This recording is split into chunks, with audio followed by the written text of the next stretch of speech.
Hi guys, welcome to Anything Real Estate. We're here today to talk about buyer's representation. Jim's going to discuss that with you. What you got, Jim? Thank you for tuning in. This week, I want to tell you a little bit more about buyer representation. You're hiring us to represent you in a transaction from the beginning to the end. We follow every step. We inform you on every step that we take. We want you to be educated as far as what is necessary for you and us. Jared's here to talk a little bit about mortgages, but buyer representation is more than just showing houses.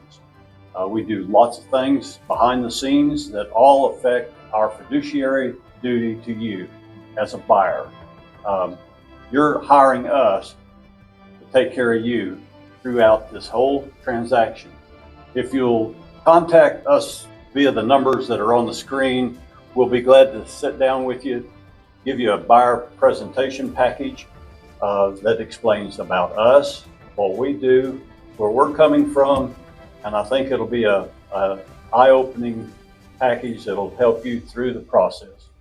Looks like a lot of information in there. Looks like some pretty good Yeah, stuff. one important thing that we do add in our buyer's presentation is a step-by-step closing guide explaining exactly how the process is going to be from the beginning, the contract to the closing table. Yeah. Okay. Yeah. Nice. What do you have, It Jared? helps. Today I just wanted to talk about now you're in your home and planning for your savings so that you don't end up in a hard spot, so to speak.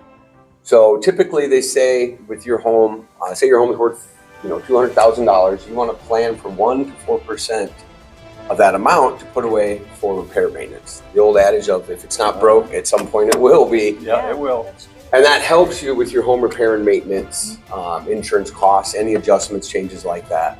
So again, if you take whatever you think your home is worth, or contact a real estate agent to find out a value on your home, take that times 1 to 4%. And that will give you a number you should plan for to save annually for repairs and maintenance. That's good. Better than putting it on a credit card. Absolutely. That's right. That's And a never great paying it off with the high Plan interest ahead. and minimum payments. But yeah, plan ahead Plan ahead. and your life will be a lot happier.